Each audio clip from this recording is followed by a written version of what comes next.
Hello everyone, this is A13 tarot और आज जो मैं रीडिंग करने जा रही हूँ उसका टॉपिक है एक्स्ट्रा मैरिटल अफेयर। ये जनरल रीडिंग है, सारे मैसेजेस आपसे रेजोनेट नहीं करेंगे और ये टाइमलेस भी है।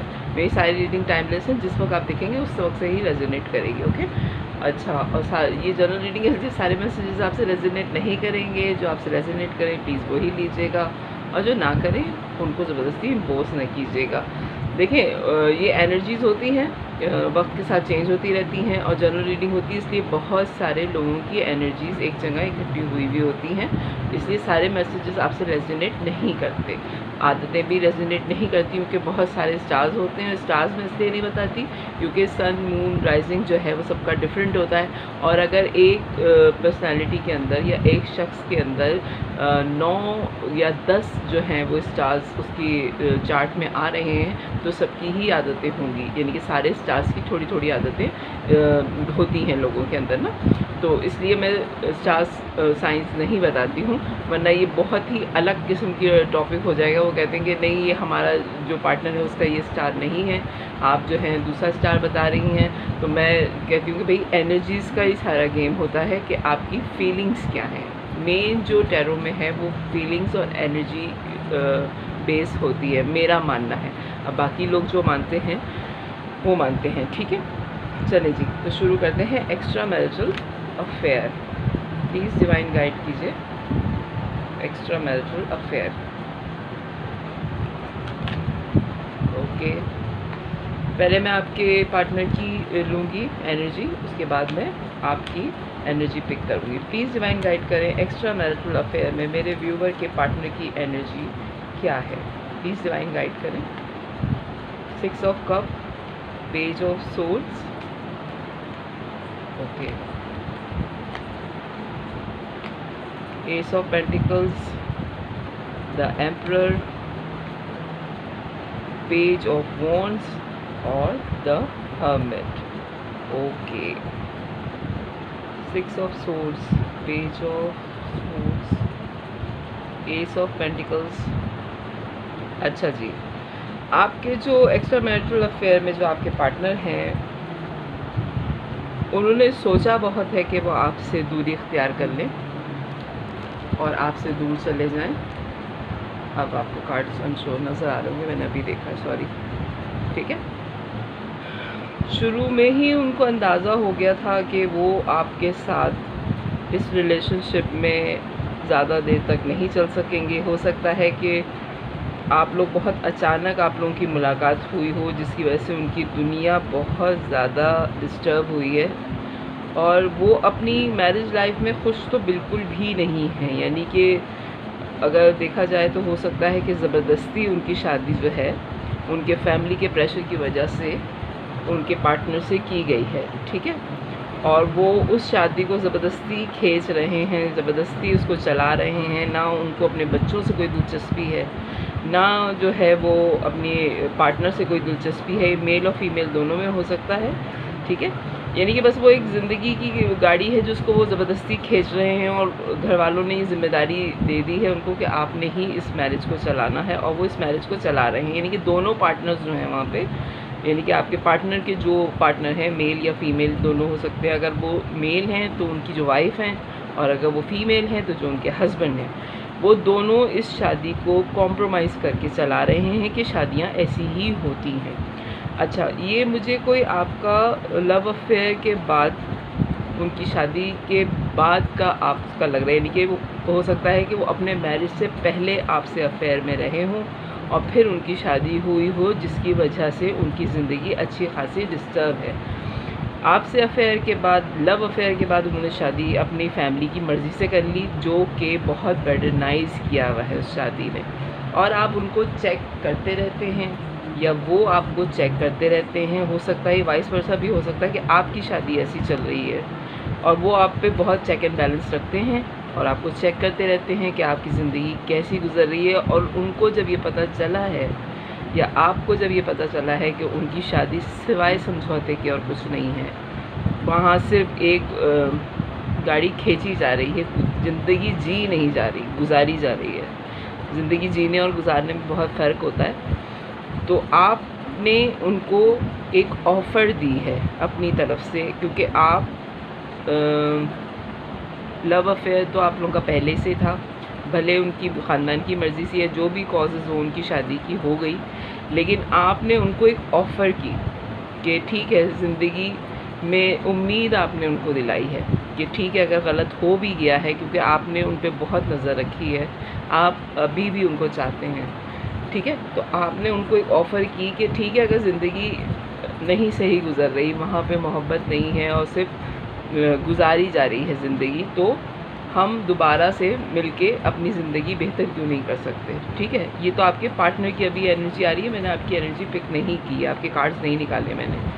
फादर फिगर हैं, बच्चे हैं, उनके बहुत अच्छी पोस्ट पे हैं, CEO हो सकते हैं किसी कंपनी के, और ये सारी चीज़ें इन्होंने ज़िदबाज़ी में की हैं, यानी कि अगर इन्हें शादी कर ली है तो ज़िद में आके इन्होंने वहाँ पे शादी की कि ठीक है, अगर मेरे बड़े कह रहे हैं तो मुझे मानना ज़रूरी है। इन्होंने कोई अपने बड़ों के सामने जो है वो ज़्यादा आपके लिए स्टैंड नहीं लिया उस वक्त, ज़िद में आके कि क्यों नहीं समझ रहे हैं, और अब अगर गलत हो रहा है, बाज़ लोगों की नेचर ऐसी होती है कि अगर गलत हो रहा है तो ठीक है, अब मैं और ज़्यादा गलत करके दिखाता हूँ, इसको सही नहीं करूँगा मैं, या नहीं करूँगी, इसको और गलत करके दिखाऊँगी, जब ये मेरी मान ही नहीं रहे। तो इन्होंने ज़िदबाज़ी में अपने घर वालों की मान की शादी तो कर ली है और उसको निभा भी रहे हैं, लेकिन ये अच्छे खासे ज़िद्दी वाक़े हुए हैं, जिसकी वजह से इतनी इनको प्रॉब्लम जो है वो फेस करनी पड़ रही है। लेकिन ये अभी भी नहीं मानते, बहुत अच्छी पोस्ट पे हैं, फाइनेंशियली बड़े स्ट्रॉन्ग हैं, फादर फिगर हैं, हर एक की मदद करते हैं, फाइनेंशियली सबको सपोर्ट करते हैं, और दुनिया इनके हाथ पे है, यानी कि इनके हाथ में सब कुछ है, ये जो मर्ज़ी आए कर सकते हैं। हो सकता है अपने घर में सबसे बड़े हों ये, और इनकी फैमिली में इनकी सुनी बहुत जाती है, यानी कि ये अपने घर के ठाकुर हैं यानी कि घर के जो हेड होते हैं, ये उस टाइप की पर्सनैलिटी। हो सकता है अपने सिबलिंग्स में सबसे बड़े हों, और फैमिली में भी इनके पूरे ख़ानदान में सबसे बड़े बेटे हों या बड़ी बेटी हों, जिनकी सबसे ज़्यादा सुनी जाती है, बहुत चाहा जाता है इनको, और इनको पता है कि इनको देखकर ही बाकी पूरी लाइन जो है वो चलेगी, इनके कज़न्स की, इनकी फैमिली की, बाकी सब जो हैं वो इनको फॉलो करते हैं। तो ये बात इनको बहुत अच्छी तरीके से पता है, और आपके अलग होने के बाद ये हर्मिट मूड में चले गए हैं कि ठीक है, इससे शादी तो नहीं हुई और अलग भी हो गए, तो फिर ये अपनी इनर सोल के साथ रहते हैं और किसी को कुछ नहीं बोलते। जजमेंट का कार्ड आया और इन्होंने ये डिवाइन का फ़ैसला मान के अपने आप को इस शादी में बिज़ी कर लिया है। अब मैं आपके कार्ड निकालूंगी। 4 of swords, please divine guide करें एक्स्ट्रा मैरिटल अफेयर, मेरे व्यूवर की क्या एनर्जी आ रही है इसके अंदर, प्लीज़ डिवाइन गाइड करें extramarital affair, tower, 6 of pentacles, 9 of cup, hangman. Okay, आप रेस्टिंग पोजीशन में चले गए जब ये आपको छोड़ के गए हैं, और आपने इनको ऑफ़र की है, और इनकी ज़िद की वजह से आप अच्छे खासे परेशान रहे हैं। आपकी दुनिया बिल्कुल बदल गई इनके जाने के बाद, और बिल्कुल भी वैसी नहीं रही। आप चाहते थे कि इक्वल गिव एंड टेक हो, थोड़ा सा तो ये स्टैंड लें आपके लिए, थोड़ा सा तो ये कुछ बोलें आपके लिए, लेकिन इन्होंने आपके लिए स्टैंड नहीं लिया। इस वजह से आपकी तो पूरी दुनिया ख़त्म हो चुकी है इनके जाने के बाद, ठीक है। और आपने इस बात में बड़ा कॉम्प्रोमाइज़ भी किया है कि ठीक है, इनकी फैमिली में इनकी बड़ी इज़्ज़त है, और आपने भी चाहा कि इनकी इज़्ज़त बनी रहे, यानी कि अपने घर में अच्छी तरह से रह ले सकें, और इनके जो भी इनके फैमिली के बाकी लोग इनको फॉलो कर रहे हैं वो इनको फॉलो अच्छी यादों के साथ करें, इज़्ज़त के साथ करें। लेकिन इस सारी सिचुएशन में जब आपने इनका इतना साथ दिया था, जब आपका लव अफेयर था, क्योंकि मुझे ये लग रहा है कि लव अफेयर होने के बाद आपके पार्टनर की शादी हो गई, और उस शादी के बाद उन्होंने आपसे राब्ता रखा है, यानी कि वो आपको चेक एंड बैलेंस करते रहे हैं अपनी शादी के बाद भी, और उसके बाद आप लोग दोबारा कांटेक्ट में आए हैं अब, क्योंकि उनसे अब यानी कि वो इस एज पे पहुंच चुके हैं, हो सकता है कि इनकी शादी को 10 या 15 साल हो चुके हैं, और उस शादी गुजारने के बाद यानी कि अब बच्चे बड़े हो गए हैं, और ये जो हैं अब इनको टाइम मिल गया है, एक इन्होंने अपनी ज़िंदगी अपनी फैमिली को दे दी, अब ये दोबारा अकेले हैं। तो इन्होंने जब आपको चेक एंड बैलेंस मुसलसल रखा है, तब आपकी ज़िंदगी के बारे में देखा कि आपकी ज़िंदगी वहीं ठहर गई थी जहाँ इन्होंने आपको छोड़ा था, आप अपनी ज़िंदगी में आगे मूव ऑन नहीं कर पाए, क्योंकि आपकी ज़िंदगी इनके जाने के बाद बिल्कुल ख़त्म हो गई थी। इक्वल गिव एंड टेक चाहते थे आप, ये आपकी विश फुलफिलमेंट है। ये वाइस वर्सा भी हो सकता है। हो सकता है कि आप इनकी विश फुलफिलमेंट हो, आपसे इनकी सारी खुशियाँ वाबस्ता हों, आप अटक गए हैं इनके ऊपर, आपको इनके अलावा कोई पसंद नहीं आता या इनको आपके अलावा कोई पसंद नहीं आता। आपकी सिचुएशन के हिसाब से आप इसको वाइस वर्सा कर लीजिएगा, ठीक है। फिर ये पता चला है कि जी आपने तो अपनी ज़िंदगी इनके पीछे ख़त्म कर ली, ना आपने शादी करी, ना आपने किसी और के साथ अपनी ज़िंदगी शुरू करी। प्लीज़ डिवाइन गाइड करें प्रेजेंट में मेरे व्यूवर की क्या एनर्जी है। मैं 2 कार्ड आपके लिए लूँगी और 2 कार्ड आपके पार्टनर के लिए लूँगी। 3 ऑफ वॉन्ड्स रिवर्स में आया है। प्लीज़ डिवाइन गाइड करें। एक और कार्ड, 3 कार्ड्स आ गए। ओके, किंग ऑफ सोर्ड्स,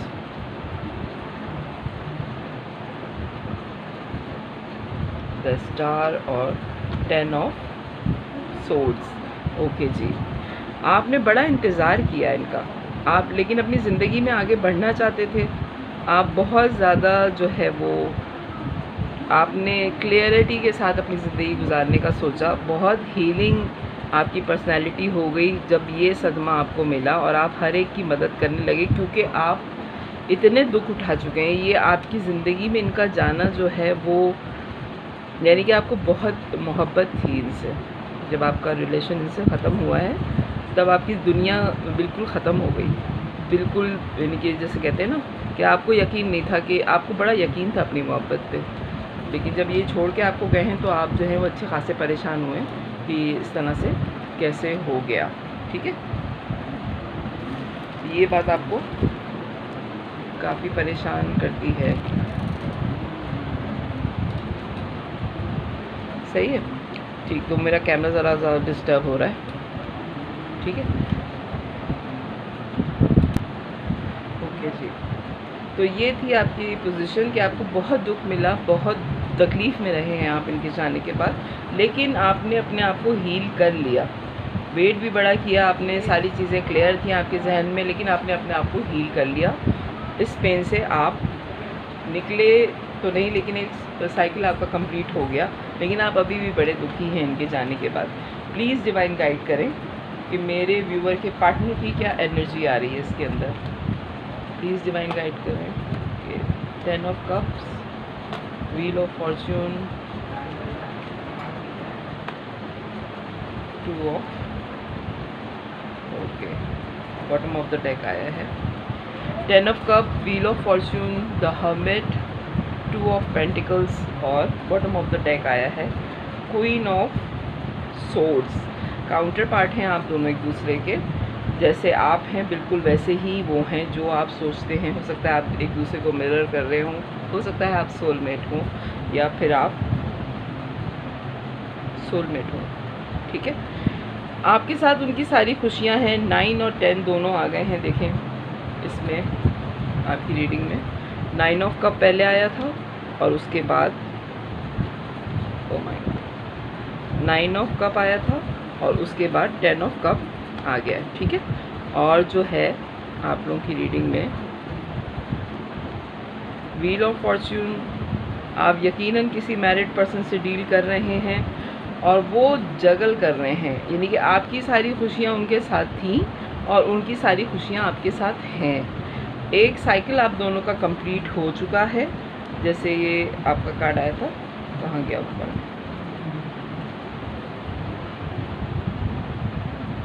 वो कार्ड कहाँ चला गया, 10 ऑफ सोर्ड्स का, सॉरी आप लोगों की रीडिंग में कार्ड्स जो है वो इधर उधर हो रहे हैं। जैसे आपका ये आया था ना 10 ऑफ सोर्ड्स, कि बहुत तकलीफ़ में आपने वो आपको जाने का इनका बहुत सदमा हुआ है, ठीक है। तो एक साइकिल आपका कंप्लीट हो गया। जैसे 10 ऑफ सोर्ड्स और व्हील ऑफ फॉर्च्यून, ये आपका एक साइकिल था जो डिवाइन की तरफ से था, ये कंप्लीट हुआ है।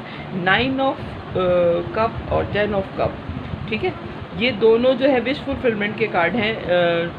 हर्मिट जो है आप किसी मैरिड पर्सन से डील कर रहे हैं, एक आपका साइकिल कंप्लीट हो गया और वो आपके बारे में जगल कर रहे हैं। काउंटर पार्ट हैं आप दोनों एक दूसरे के, ना वो आपके बगैर रह सकते हैं ना आप उनके बगैर रह सकते हैं। Queen of swords bottom of the deck आया था आपका, और आप दोनों में बड़ी ही आप एक दूसरे से जो है वो पैशनेट आप लोगों का रिश्ता है, क्योंकि आप लोगों की मोहब्बत इनकी शादी से पहले की है। ठीक है, डेविल की एनर्जी आई है और देखें, और 2 ऑफ कप भी आ गया है जी।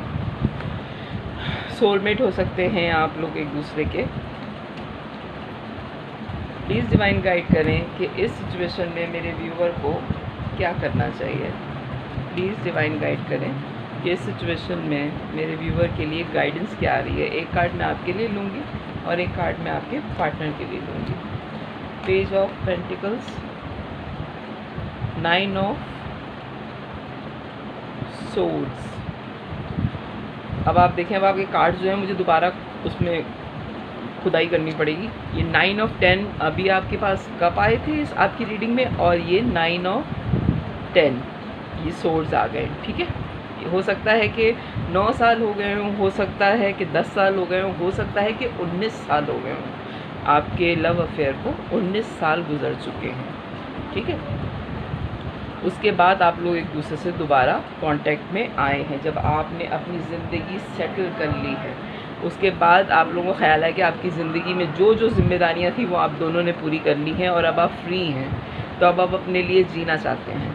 इस वजह से आप लोगों की मुलाकात दोबारा हुई है, और हो सकता है कि आप जो अपनी ज़िंदगी के इम्तिहान आपके डिवाइन की तरफ से आप लोगों को दिया गया था, वो जो आपको एक टास्क दिया गया था ना कि अब जी के दिखाओ, तो वो आपने पूरा कर लिया है। ठीक है, वो जब आपने पूरा कर लिया है और सारी चीज़ें अपनी जगह सेटल हो गई हैं, तब फिर आप दोनों एक दूसरे से मिले हैं। और मोहब्बत तो क्योंकि आपकी पहले से थी, इस वजह से आप लोग अब दोबारा एक दूसरे से अट्रैक्ट हो गए हैं। बहुत छोटी सी दोस्ती के साथ आपने दोबारा ये अपना रिलेशनशिप शुरू किया। ये एक्स्ट्रा मैरिटल अफेयर से ज़्यादा मुझे ये लग रहा है कि 2 दोस्त जिन्होंने ज़िंदगी अलग कर ली थी अपनी, और बहुत अरसे बाद 10 या 20 साल बाद वो दोबारा मिले हैं, और उन्होंने अपनी ज़िंदगी के एक्सपीरियंस बताए हैं एक दूसरे को कि क्या गुजरी और कैसे गुजरी।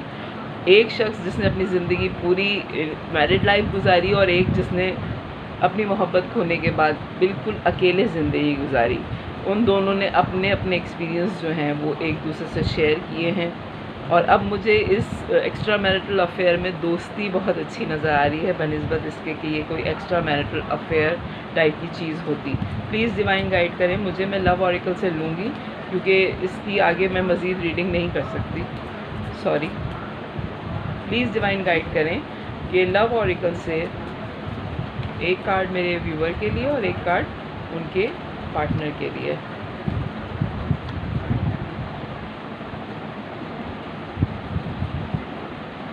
engagement, your love life is according to higher level of communicate। Okay, देखिए जी, इंगेजमेंट जो है वो सिर्फ इंगेजमेंट यही नहीं होती है कि मंगनी हो जाए। इंगेजमेंट होती है कि आदमी इंगेज रहता है, किसी के लिए हमेशा अवेलेबल रहता है। कोई उसकी ज़िंदगी में ऐसी पर्सनैलिटी होती है जिसके लिए वो पूरी ज़िंदगी अपनी कहता है कि मैं कभी भी सुबह शाम जो वक्त हो मैं तुम्हारे लिए अवेलेबल रहूँगी या रहूँगा। तो इंगेजमेंट उसको भी कहते हैं कि आप इंगेज हैं किसी के साथ ना, आप किसी और के साथ अपनी ज़िंदगी नहीं गुजारना चाहते, आप एक ही पर्सनैलिटी के साथ गुजारना चाहते हैं। तो ये एक बहुत बड़ी हाई लेवल पे सोचने वाली बात है। ये मंगनी वाली चीज़ जो है उसकी वाइब्स मुझे यहाँ नहीं आ रही है। और कोडिपेंडेंसी जो है, ये आपके जो पार्टनर हैं वो आपके साथ आप पे डिपेंड करने लगे हैं, आपकी उनको आदत हो गई है या आपको उनकी आदत हो गई है। आप दोनों को एक दूसरे की आदत हो गई है, और ये आदत जो है वो दोस्ती से थोड़ी ज़्यादा है और मोहब्बत से थोड़ी कम है। आदतें जो हैं वो इतनी जल्दी ख़त्म नहीं होती हैं, बल्कि बाज़ आदतें तो ज़िंदगी के साथ आखिरी वक्त तक चलती हैं, जब तक ज़िंदगी है। तो ये आई है जनाब आपकी रीडिंग। काफ़ी कॉम्प्लिकेटेड है लेकिन अच्छी है। मुझे तो अच्छी लगी। अगर आपको अच्छी लगी हो तो प्लीज़ मेरे चैनल को लाइक कीजिएगा, सब्सक्राइब कीजिएगा, फैमिली और फ्रेंड्स में शेयर कीजिएगा। Okay, bye.